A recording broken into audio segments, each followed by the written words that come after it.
Sometimes when the wiper is too close to the drum, when it is touching the drum, you can't even spin it, and touching the drum, as you can see there is no gap between the drum and the wiper, then it will make a very screeching loud noise, and it will also cause the batter to go inside the stone holder and into the cone and into the machine. So you always have to maintain a gap between the drum wall and that wiper.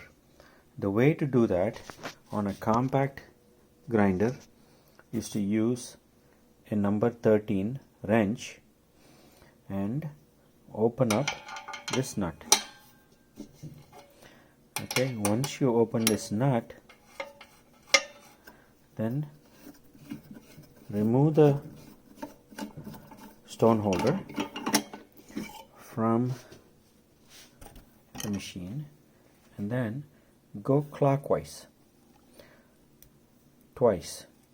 So you will make sure that this is facing in the right orientation.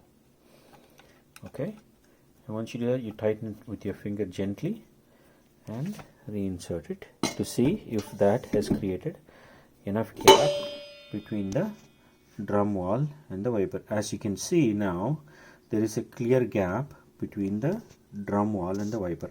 Once that's established, use the number 13 wrench and tighten it.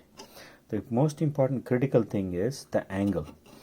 You have to always make the angle such that as the drum is rotating, the batter is getting pushed to that wiper and directed towards that stone.